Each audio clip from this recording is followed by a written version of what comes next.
Hi everyone, welcome to Exam Rally. Next we are going to discuss the CASELET DI which is based on SBI PO and IBPS PO preliminary level. See, as of now we are covering the DI preliminary level series. See, you can expect all the exact level questions in this particular series for whatever they asked the particular DI series in the preliminary. Okay, so make use of our Exam Rally PDF course for your practice also. See, what they have given in this particular question is the given data regarding the total number of food items, that is pizzas and burgers sold by the 4 different shops, namely P, Q, R and S in October 2025 is 14,000, and the ratio of number of pizzas sold to burger in all the shops together is given here as 4:3. So just never start a DI directly, I mean CASELET DI directly, okay, just consolidate in a tabular form so that you can decode the value whenever if you are getting a real value, okay, just you can drop it in the table. So we know here there are 4 shops, so I am writing here P, Q, R and S. They are selling only the 2 items, what and all, that is the pizzas and burger. Okay, so the total items also represented here. See, here they have given here the total items, that is burger and pizzas included as 14,000, and they have given the ratio also, that is the burger to the pizzas ratio as, see, pizzas to the burger ratio is given as what, 4:3. So this 7 unit equal to 14,000 means 1 unit will be equal to 2,000. So the pizza sold will be equal to what, 2,000 into 4, that is equal to 8,000, and burger sold equal to 2,000 into 3, that equal to 6,000. Okay, next let's move on to it. The ratio of number of pizzas sold by Q to R is 3:4. Pizza sold to Q is to pizza sold to R equal to 3:4. Pizzas. Okay. See, the number of pizzas sold by R is 5/6 of the number of pizzas sold by P. Now, it is connecting between P and R. So, see, we already know the pizza connecting to R, we taken the ratio here as 4. Okay, so I am just writing here the pizzas taken to R as 5:6. So, this here consolidating, you will get the ratio of P, Q and R. Okay, see how much we will get here. I am writing 5, here 4 means 15:20:24. Got it. Now, the number of burgers sold by shop P is 20% less than the pizza sold by shop R. Burger sold by P is 20% less than the pizzas sold by R. So, pizzas right now if we are taking the 20 unit, see, common you can't take 20, you can write here as 20x. Okay, if 20x means 80% less means what will be the here 16x. Okay, if you are again cancelling 4:5x, like this the ratio will be, but we don't know what that is. Okay, see what the next they have given. The average number of burgers sold by Q and R is 1,500. Burgers sold by Q and R together will be equal to what, 1,500 into 2, that equal to 3,000.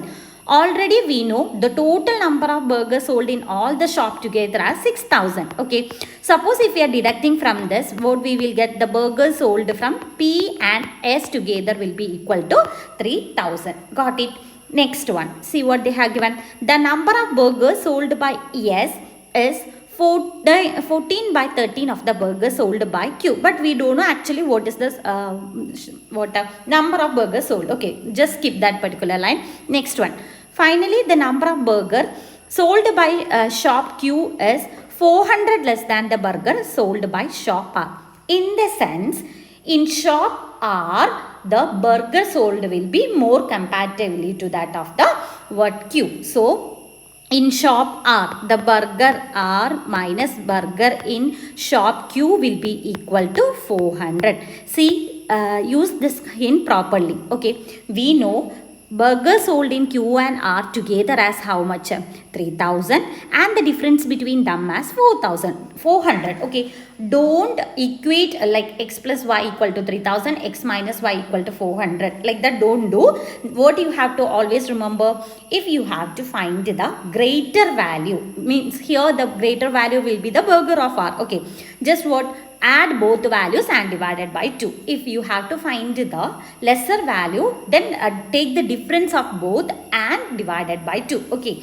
So burger of R will be equal to what? Burger of R will be equal to 3000 plus 400 divided by 2, which is equal to 1700. Okay. See, so the burger of Q will be equal to what? 3000 minus 400, that is 2600 divided by 2, that equal to 1300. Got it. 2600 by 2 will be equal to 1300. Now see, the number of burgers sold by shop S is, burgers sold by shop S is 14 by 13 of the burgers sold by Q. The burgers sold by Q is what? 1300. So burgers sold in shop S will be equal to what? 1400. Okay. Together, all together it is 6000. So if you are deducting here, how much? 6000 minus 1300 plus 1700 plus 1400. How much we will get? We will get the burger sold in P as 1600. Got it? Together, whole value. Now we consolidated all the burgers together. Got it? Now let's use here, in this particular hint, they said burgers sold in pizza is 4 unit, then burgers pizza sold in R will be equal to 5 unit. Got it? So burgers sold in P, what is that? 1600. So 4 unit is 1600, means 5 unit will be equal to how much? 2000. This is equal to the pizza sold. Okay, so totally how much you will get? Pizza sold equal to 1400, means 5 is in the ratio how much? Okay, sorry, this is pizza sold in R. Okay, so this is in the ratio 2000. Okay, see, altogether this will be equal to 3700.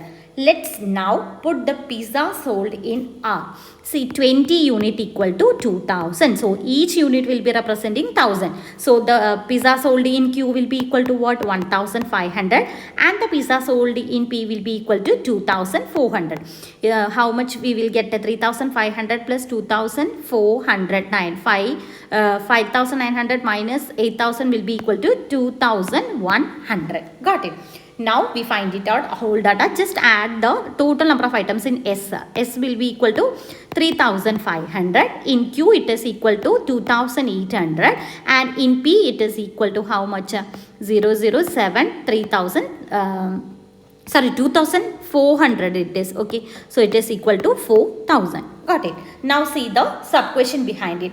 See, never solve a caselet unless if you are finding a clue. Okay, just connect it and do fastly. Okay, then out of the total number of items sold by S, 60% are home delivered. So in S, how much it is there?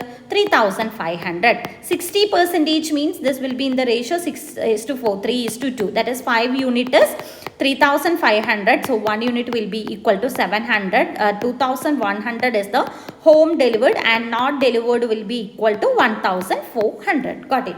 And out of the total pizza sold by S, 48% of them are home delivered. See here, in S, pizza sold is how much? 2100. Okay, so home delivered will be 48%. So 48 means 960, then again 148.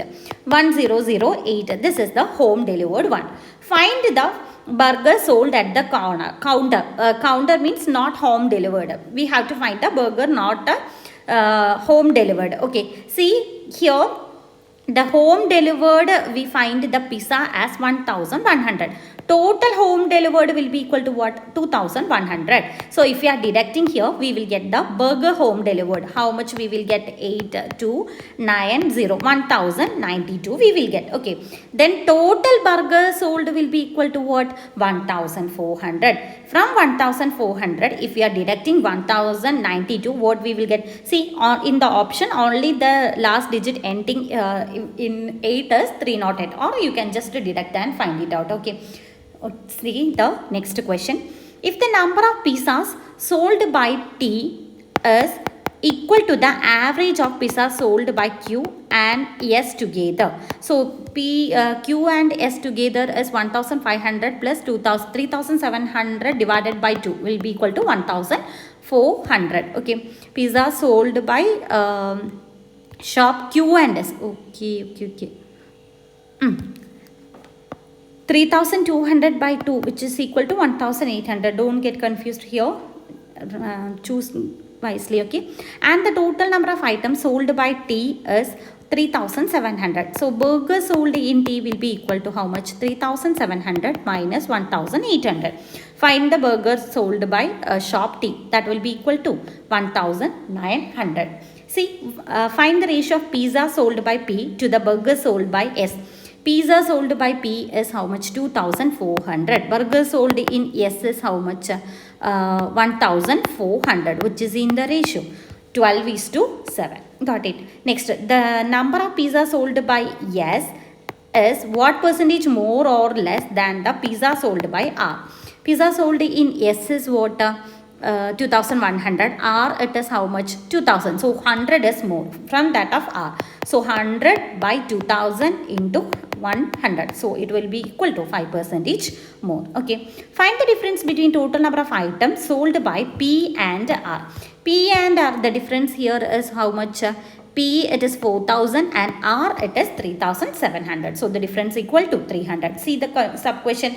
Only 2 sub questions are difficult. Remaining 3 are very easy. Okay. So never skip the caselet like this only. You can connect the caselet within a fraction of seconds. Okay. So do it fastly. While explaining, it will take some time. So just practice and try to solve this particular caselet less than 4 minutes. Okay. Thank you.